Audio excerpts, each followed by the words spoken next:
Prime news కి స్వాగతం. Okay పారసార్ గారు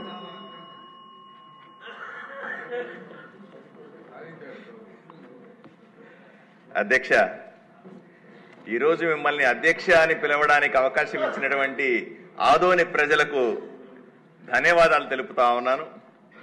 ఇదే సందర్భంలో ఇది మంచి చర్చ అధ్యక్ష. కేంద్ర ప్రభుత్వం రాష్ట్రానికి గత 5 సంవత్సరాలుగా ఎంతో పెద్ద నిధులు ఇచ్చినప్పటికీ కూడా అవి పక్కదావ పట్టించడం అనేది చాలా దారుణమైన విషయం అధ్యక్ష.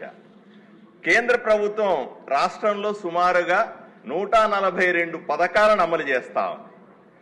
వీళ్ళు జగన్మోహన్ రెడ్డి గారి ప్రభుత్వంలో మనం చూసాం, నవరత్నాల పేరు మీద 9 రత్నాలు పథకాలు ఇస్తే రాష్ట్రమంతా బాగుపడుతుందని ప్రజలు నమ్మించినారు. నవరత్నాల్లో కూడా మీరు చూస్తే అధ్యక్ష, మొట్టమొదటిది గృహ పథకం అయితే దానికి 100% నిధులు ఇచ్చేది కేంద్ర ప్రభుత్వమే.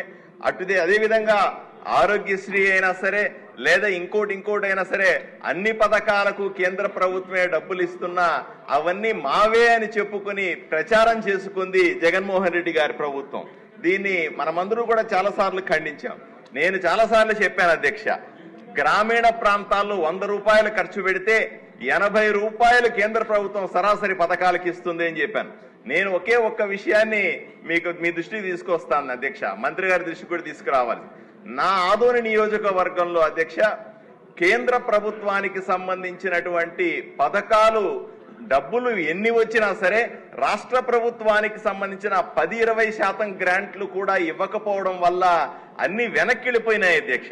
ఉదాహరణకి సమ్మర్ స్టోరేజ్ ట్యాంక్ నాశనం అయితే అది పాడైపోయిన ఒక వాల్ పూర్తిగా పడిపోతే 80 కోట్ల రూపాయలు కేంద్ర ప్రభుత్వం ఇస్తే కేవలం 10 కోట్ల రూపాయలు రాష్ట్ర ప్రభుత్వం ఇవ్వలేకపోవడం వల్ల ఆ డబ్బులు వెనక్కి వెళ్లాల్సిన పరిస్థితి వచ్చింది అధ్యక్ష.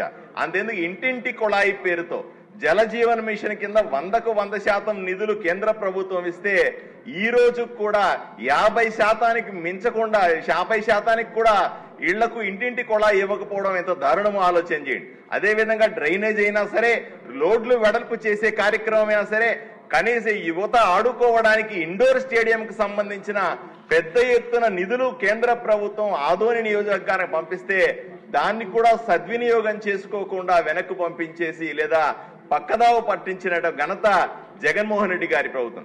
ఈ పొరపాట్లు మళ్ళీ జరగకుండా ఉండాలని గ్రామీణ ప్రాంతాల్లో నరేంద్ర మోదీ గారు నేరుగా ఇచ్చేటువంటి డబ్బులు సర్పంచ్ నిధుల నుంచి పక్కదారి మళ్లించకుండా చూడాలని మనం ఎన్నోసార్లు విన్నవించుకున్నాం. అది జరుగుతుందని ఆశిస్తా ఉన్నాం.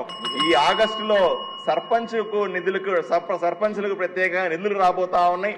వాటిని సద్వినియోగం చేసుకుంటాం అధ్యక్ష. అదే సందర్భంలో మన ప్రభుత్వంలో, కూటమి ప్రభుత్వంలో ప్రజలకు కూడా మనం ధైర్యాన్ని కల్పించాల్సిన అవసరం ఉంది.